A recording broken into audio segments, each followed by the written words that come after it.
Hello, everyone. Welcome to the Get in the Mode podcast. Our guest today is from Hayes Locums, a highly specialized healthcare staffing agency. Jon Santee is the CIO at Hayes. When I was doing research on Jon for this podcast, one thing that stood out was his thoughts on leadership. Personally, in my interaction with Jon, I find him to be this affable, specialized leader. So today we're going to chat about leadership from Jon's experiential standpoint.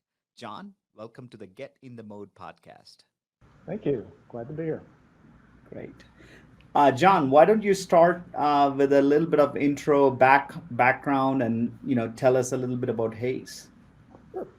Well, first off, I do have to admit I haven't quite climbed the ranks to the C level yet. I'm still just the VP of IT here, so make sure we put that little asterisk on it. But for me, I've always been in IT my entire career.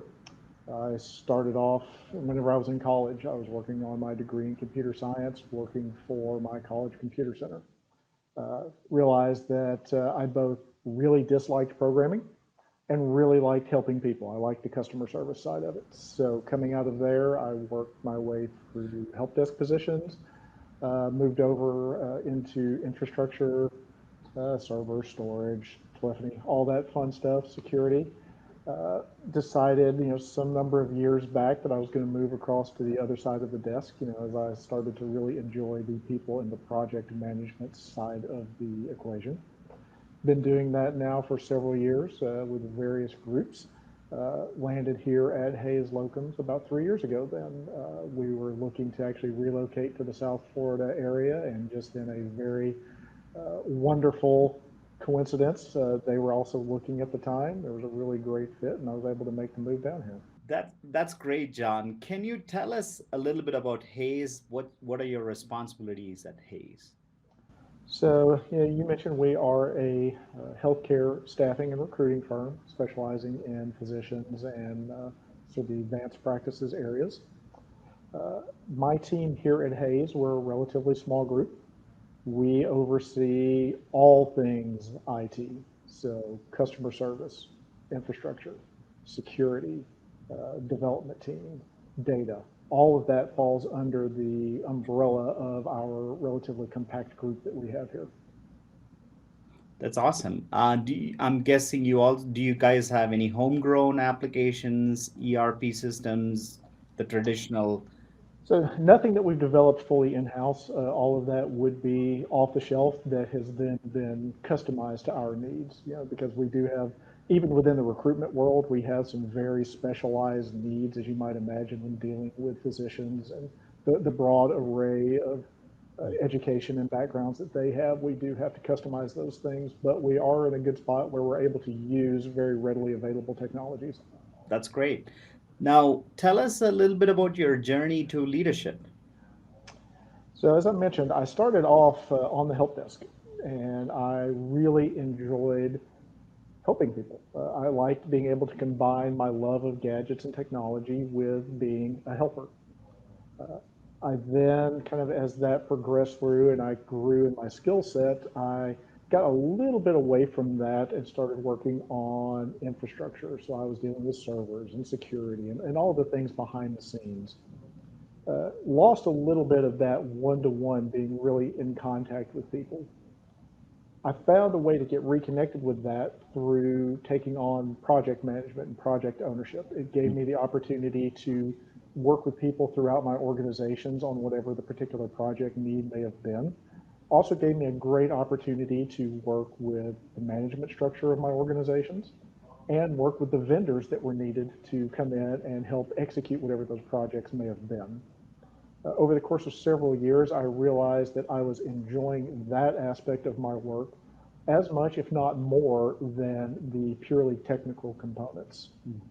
I had several years back a manager who really kind of pushed me a little bit to get into more of that ownership of leading the project teams, leading the people teams. And some years back, I decided, okay, you know what, I'm going to give this a shot. And I was fortunate enough to find a company at the time that gave me that opportunity to take on a true management and leadership role.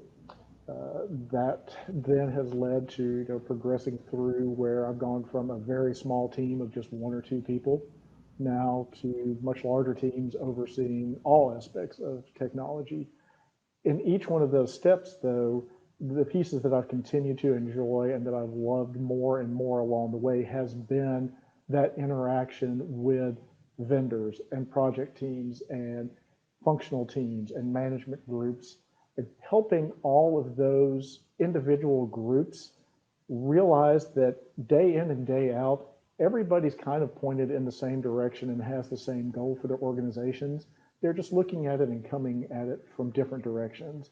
My seat and those of other IT leaders, we really are in a unique position that we can help all of those different groups understand that they are in fact working towards a common goal, be that bridge for them. And I really enjoy that aspect along with them. I have really amazingly brilliant people on my teams, and I am in a position where I can clear their obstacles for them. And I can clear the road so that those guys can do the great work that they are so good at doing. Being able to let them go and let them run down that road and do the projects, do the work that they love to do, and see that then helping my organizations, that's what keeps me energized in my role day in and day out. So, John, you talked about the journey to leadership. Sounds like you were initially customer-facing role from help desk, project management kind of gave you that opportunity to sort of be the North Star for the team, right? Point them in the Yeah. right direction, right? And which you enjoyed. Tell us about the lessons learned as you are progressing to these type of roles. What are some initial lessons of leaderships? Some gotchas, and you know, Yeah. we always learn from. That, goodness, that could be an entire hour-long discussion in and of itself. The lessons learned and here's the mistakes I've made. Don't do these. Right. So early on, I consider myself, right or wrong, to be a fairly high-performing contributor on the teams. Whenever I moved over then to the management and leadership side of the fence, one of the first obstacles that I had a really difficult time with was letting go of being that hands-on person and trusting the people that were on my teams. It was something that I struggled with. I was fortunate in my very early leadership roles to have an excellent manager who was indirectly also a mentor for me. And he really drove home this idea of, we've hired you to be a leader, not to be the contributor. You've got really good people on your teams. Let them do it and help them understand why they're doing what they do. And that took me a while. There are still days, even now, where I lean out and I hear my guys talking about some really cool new technology, some new service that they're playing with.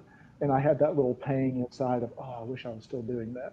But I know that in my own way, I'm giving them what they need and doing something better for them. Moving forward, then, one of the biggest lessons that I had to learn, and unfortunately I had to learn it the hard way several times, as so many of us do, was getting better at listening. I was, as many of us are, I was very guilty, especially early on, of listening to respond, not listening to understand. And learning how to do that and quiet my own mind and listen to what the people on the other side of the table were saying, whether it be people on my own team, whether it be vendors I was working with, the management structure, really making sure that I was listening to them and understanding what they were saying so that I could then give proper feedback or proper insight into it was, again, it was a lesson that took me a few times to learn that one. There were a few hard stumbles on the way where I either put my own foot in my mouth or whether I simply didn't understand what was being asked of me and ended up going off down a wrong path and had to bring people back. There's all the baggage that goes along with that whenever you have to backtrack because you didn't take the time to understand something. Yeah, two great lessons that we could pick up without us having to go through what you went through. uh, don't be a control freak, listening to understand. Yes, good way to put it. Yes. Right. Now, let's talk a little bit about the nuanced leadership mistakes as you're kind of the VP, right? Now you've got several managers reporting to you, other leaders that you're mentoring. Talk to us about the nuanced leadership mistakes you have seen outside, other people are making.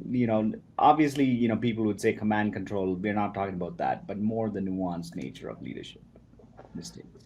One thing that I see with both people that I've had on my teams and then with other people I've interacted with is, we still got this kind of aura of micromanaging that sits Mhm. out there.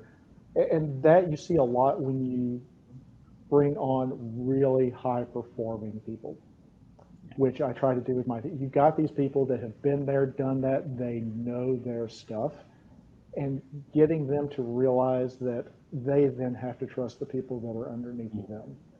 They need to understand, just like the lesson that I had to learn. You got to let go of those reins just a little bit. I still see that a lot across teams within my own organizations, and again within other people that I work with. You'll see that where I don't know that perhaps a lack of trust, perhaps just a lack of some experience there, of letting go of that a little bit and letting people do the good work that they're really capable of doing. Yeah, no, I think at the end of the day, control and kind of micromanagement is because of trust. How much it's a very deep psychological sort of issue that all of us may have as leaders, right? That we have we have inability to trust others to Right. do a good job, just as we would want to do a good job with our responsibility. Exactly. And you get, with really high performing teams, you've got those people that very rightly so say to themselves, well, I know I can do this. Right. But now it's taking that next step of, I know you can do this. Yeah. That's the next step as a leader that so many need to take. Yeah. Yeah. Now let's talk about leadership competency, right? A lot of leaders, especially in tech, in my 20 years of experience, have started out their life as a programmer or just like you did, like in the help desk area, right? IT and all of that, right? And they've risen to the ranks of leadership positions. How can someone develop that competency apart from having this desire to, like, you felt like, hey, this is me, I really like this role. Apart, once you get that sense of where you want to be, what are some competencies you would suggest as a leader to develop? Number one's going to be time management. One of the things that I greatly, greatly underestimated was how my time day in and day out was going to change. As the individual contributor, you can look at the projects that you have and you can really sit down and assess, well, it's going to take X number of hours for this and X number of hours for this. When you take on leadership roles, the need for time management doesn't change, but how your time is demanded changes greatly. You become much more involved in meetings and calls and discussions that, especially early on when you're trying to get used to doing those, can feel like a lot of wheels spinning. And understanding that no, each one of those has a purpose and each one of those is going to help to move things forward, but that there's also going to be more of them than you realize if you're really going to be clearing the path for your teams. It's going to take more conversations and more calls and more time than you realize. So really early in your career, nailing down time management skills and then being flexible with how you apply those skills. That one's huge. The other one that I've already touched on a little bit is really work diligently on your listening skills. People don't realize that it is a skill, and like any Right. skill, it takes practice to learn that.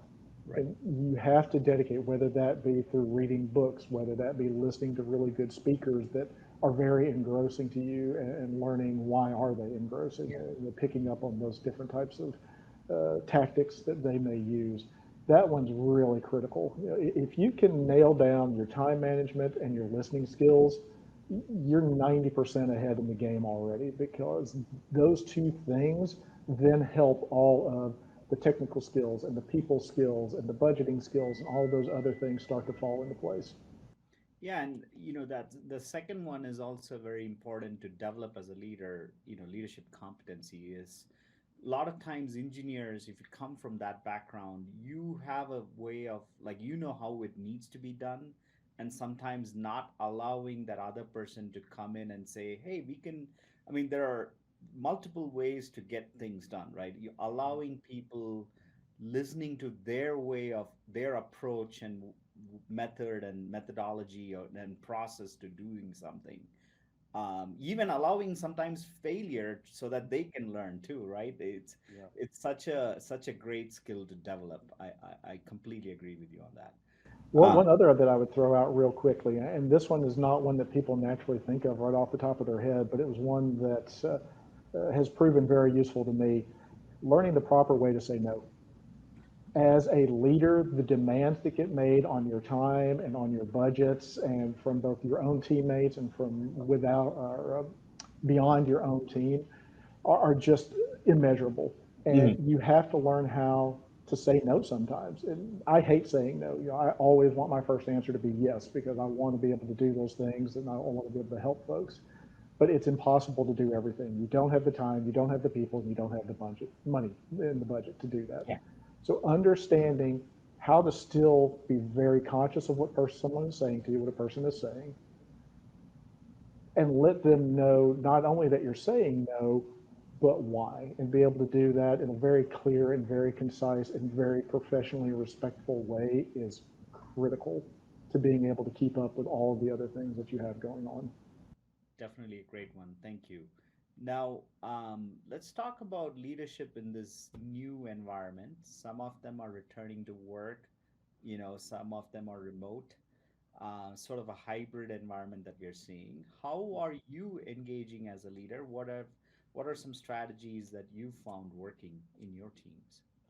So I've been very fortunate. For probably the last 6 or 7 years, I've had distributed teams now, and they've been literally all around the world. I've had people that I had to be on calls at midnight with them because that was the middle of the day for them. So it's been a very good opportunity for me to come into what we've seen in these last 18 months and be, I think, a little bit more prepared than perhaps others traditionally in my type of role would have been, in that small medium business leadership role. Yeah, leading anybody is hard. Leading remote employees is infinitely harder because you've got the thing, and you hear this word all the time, and it's almost to a point that's become cliche, but engagement. Right. How are you making sure that those remote employees who are not sitting in a room with you, are not going out and grabbing lunch with you, are not having the drive-by conversations with you? How are you making sure that they stay engaged? How do they still know the why behind all of the things that you're asking them to do? For me, there's not really been any secret sauce. It's been communication, Okay. making sure that we have daily touch points with not only my direct reports, my managers and whatnot, but touch points with everybody across the Mhm. teams. And Mhm. I know, in huge organizations that becomes something that's not entirely feasible, but you still have layers that you can go through and making sure that you're having those touch points, making sure that you're checking in on people and not just checking in on them from the professional point of view, but hey, is everything okay? Do you have everything you need to be doing your job? Is everything going good? Make sure that you care about them as a human being and as a person and not just as a resource. When Yeah. you do that and you have that interaction with them, despite the fact that they might not be sitting in the same room as you are, there's still going to be a little bit of a connection there. And don't be afraid to, instead of sending somebody an email or sending somebody an instant message, if you see that, hey, their little dot there is green, means they're available, call them. Yeah, and have the drive-by call instead of the walk-up conversation. Do the best that you can to re-engineer those in-person communications and those in-person relationships when you can. Yeah, I think those are great tools for leaders to have in this sort of hybrid environment. When as you kind of, being the VP, how do you measure your own success as a leader? Like, what are some objectives you have, and how do you measure up to those? So in terms of actual identifiable numbers, there are two that are just critical to me. Number one is project success. So what percentage of the projects that we're undertaking, whether it be a 3-day project or a 3-year project, what percentage of those are ending up with successful outcomes? The second one for me, because I do pride myself on building very high performing teams, Hmm. is retention rates. How Hmm. many of those excellent performers am I keeping on my teams? Hmm. Whenever I look at those two, if the project success rate is high and my employee retention rate is high, for me, that means that I'm doing something right. I'm giving the business what it needs, I'm giving my teams what they need. Everybody's feeling engaged, everybody's feeling appreciated. Um, Beyond that, it's the intangibles. You know, how comfortable are people coming and talking to me? How comfortable are they with, this one's really key, disagreeing with me? Hmm. Especially direct reports and direct reports under them, are they comfortable disagreeing with you if you put an idea out there and they're like, that's the dumbest thing I've ever heard? Well, are they willing to say that to you? Right. When you have the professionally respectful way of doing that and people are comfortable with that, for me, that also lets me know that in my leadership role, I'm doing the right thing, whether that's, again, a member of my team that's doing that, or whether it's, somebody that's on the executive team coming to me and having those sorts of discussions. If those are happening beyond just the metrics of the day to day, I'm Hmm. being successful. That's great. Now, to wrap this up, I've got a few rapid fire questions for you. All right.